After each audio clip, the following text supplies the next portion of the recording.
بسم الله الرحمن الرحيم وصلى الله وسلم على سيدنا ومولانا محمد النبي الأمي وعلى آله وصحبه وسلم أجمعين.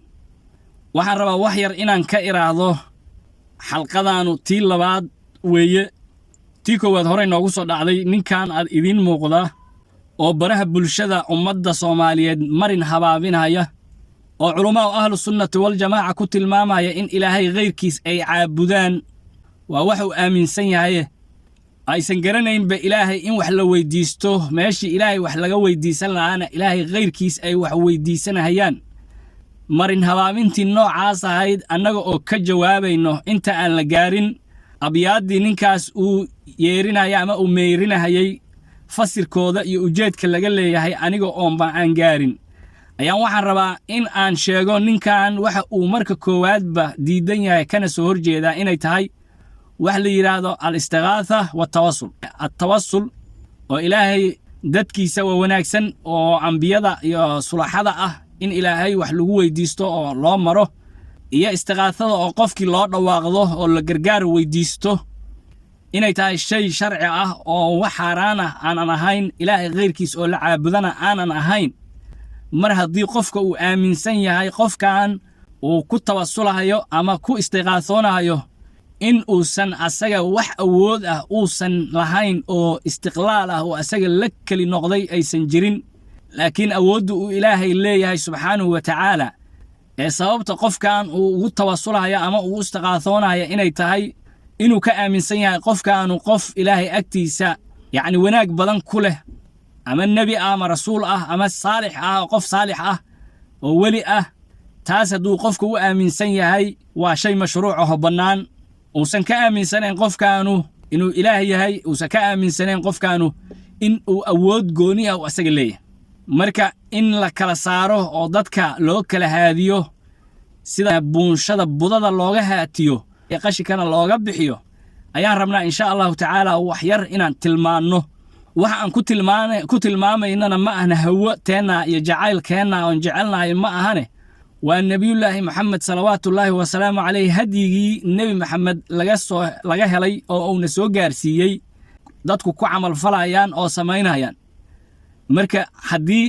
arrinkan nimankan ay sheegahayaanna waa tuhuma ay tuhumayaan rasuulka salawaatullaahi wa salaamu alayhi in uu ummadda shay khalada u keenay sida ay hadda u hadlayaan markii loo fasiro in nabiga uu dadka baadil bari jiray in ilaahay geyrkiis wax la weydiisto bari jiray in ilaahay geyrkiis loo tago oo wax uusan markaa awoodi karin la weydiisto uu bari jiray ayaa marka ka soo baxayso marka taas inaysan ahayn baan rabnaa inaan caddayno oo ay si waadixa qof walba u noqoto xadiiskii saxaabiga Uthman bin Hunayf laga wariyay ayaa wuxuu ahaa anna rajulan dariir al-basar nin oo indhala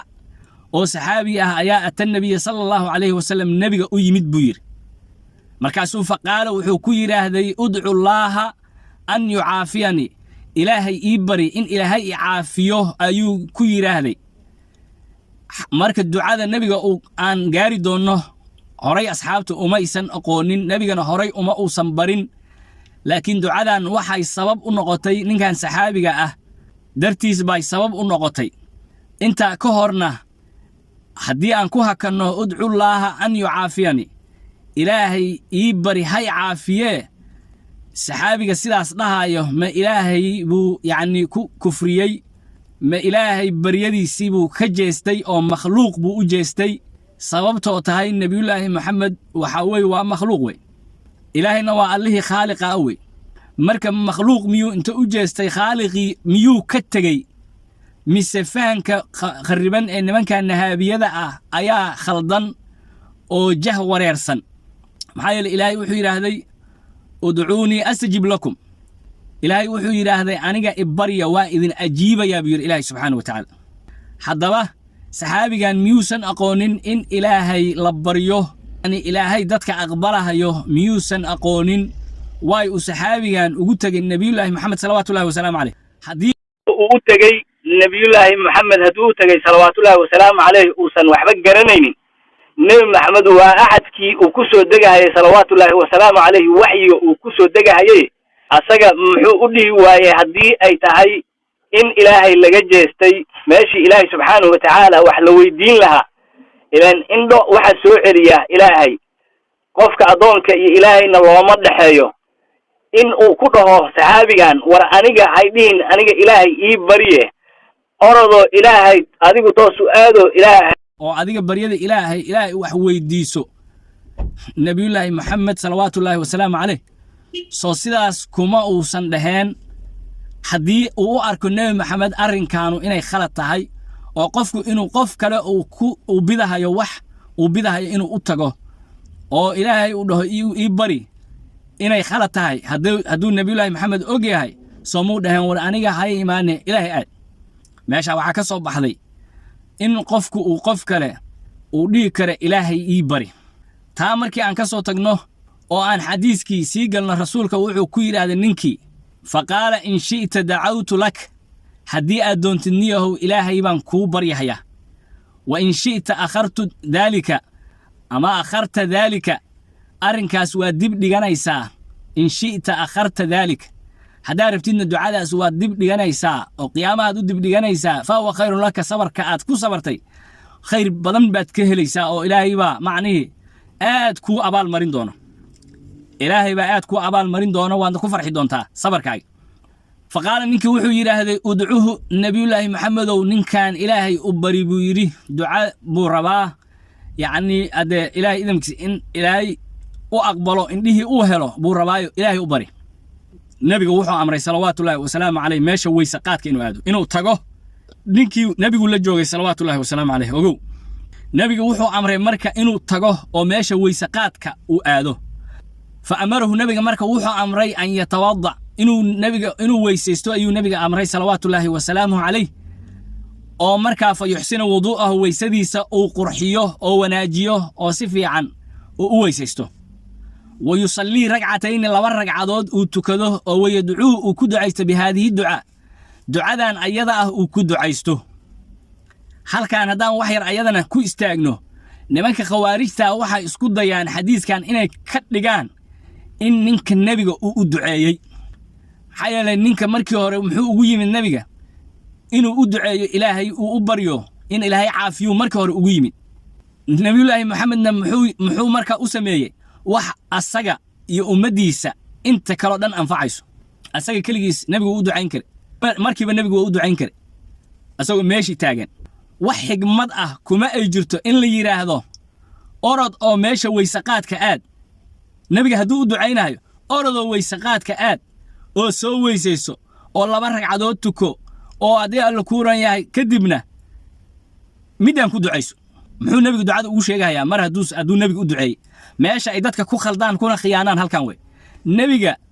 duco uu ninkan u duceeyey ma ay jirin laakiin ninkan wuxuu baray ducuu bare soo inaan kuu duceeyey ma rabti haa haddaba waa yahay ducaa ma ku barahayaa wey wuxuu yidhaahday haddaba ku ducayso ducadan oo maxay yahay ducada laba qayb bay ka kooban tahay waxa la yidhaahdaa tawasul oo in ilaahay subxaanahu wa tacaala nebiyullaahi maxamed ilaahay loo mara ah iyo istiqaaso oo nebi maxamed oo loo dhawaaqda ah oo danta la leeyahay nebi maxamed loo sheegta ah labadaasay ducada ka kooban tahay nebi maxamed baana yidhi asagaana asxaabtiisa baray weliba ninka ma ah nebi maxamed inay isla joogaan waa nin tegey wey nin tegey oo meel weyse qaada aaday isma hor fadhiyaan islama joogaan meesha uu ninkan ku tukanayo ma uu maqlo marka ayadaa sida macna waxaan ka hadlaynaa khalqiga caadiga ah qof gurigan shishadiisa joogo salaad tukanayo salaad sirriya iska tukanayo ma maqashid ma aragtid adigu kuma arko kuma jeedo waa sida caadiga ah oo bini'aadanka caadiga laakiin nabiyullaahi maxamed wuu arkaa waa u jeedaa waana maqlaa awooddaas ilaahay baa siiyey subxaanahu wa tacaala adigu uma diidi kartid haddaba ninkii ducadii uu ku barya waa kana muxuu yidhi allaahumma innii as'aluka ilaahayow waxaan ku weydiisanayaa waxa wax la weydiisanayaa waaye waa ilaahay subxaanahu wa tacaala ogow markasta tawasulka iyo istiqaasada cidda wax la weydiisto waa ilaahay laakiin cidda loo marahayaa qofkaas wanaagsan oo ilaahay agtiisa sharafta ku leh ah wuxuu yidhi allaahumma yaa allahayow innii as'aluka ilaahu waxaan ku weydiisanayaa wa atawajjahu ilayka adiga waxaan kuula soo jihaysanayaa oo xaggaaga aan kuu soo marahayaa binebiyika nebigaagaan kuu marahayaa محمد نبي الله محمد صلوات الله وسلام عليه نبي الرحمة رحمة النبي إذا أهبان إله يو كوم مرها يابي yaa barahayo in qof ilaahay loo maro nebi maxamed baa saxaabi barahaya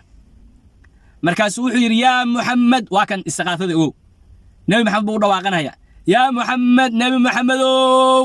nebi maxamed lama joogo markaa ogow cerkaasuu u maraa muxuu yidhi marka innii anigu tawajjahtu waan jihaystay bika adiga nebi maxamedow nebi maxamed buu u dhawaaqanaya oo la hadlaya marka nebi maxamed lama joogo ma u arko nebi maxamed buu u dhawaaqaya nebi maxamedow adigaan kuu soo jihaystay ilaa rabbigaygaan kuula soo jihaystay fii xaajatii aniga dantayda hadii oo tana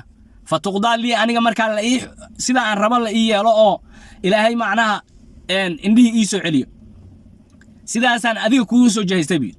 markaasuu haddana dhinac kale u leexdo wuxuu yidhi allaahuma yaa allah yow shafichu fiya ilaahayow nebiyullaahi maxamed xaggayga iga shafeeca qaad buu tawasul iyo istiqaatho wey yaa wax baray nebi maxamed nebiyullaahi maxamed ma shirki buu dadka barahayaa ma gaalnimuu dadka barahayaa mise shay sharci ah oo diinihuu barahayaa nebiyullaahi maxamed salawaatullaahi wasalaamu adigaan baan ku weydiinahaya i dhegaysanahaya i maqlahaya ma ku dhiiran kartaa inaad tidhaahda nebi maxamed dadka shirki buu barahayaa ilaah ka fogaanshuu barahayaa may dhihi kartaa kelimaadka meesha ku qoransa maxay yihiin nebi maxamedow waa nebi maxamed waa ka maqan yaha meesha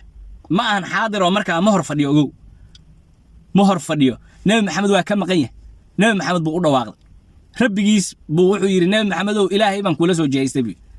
nebiyullaahi maxamed salawaatullaahi wasalaamu caleyh xaashaa lilah shirki ummaddiisa ma baro laakiin wuxuu baraa ummaddiisa wax anfacayo nebiyullaahi maxamed wuxuu og yahay ummaddiisa inuu baray khaaliqa wuxuu yahay iyo makhluuqa wuxuu yahay makhluuq inaysan waxba awoodi karin waa uu baray khaaliqa inuu yahay midka wax awooda naafica ah daariga ah kan wax dhiba wax anfaca inuu ilaahay yahay subxaanahu wa tacaala waa og yihiin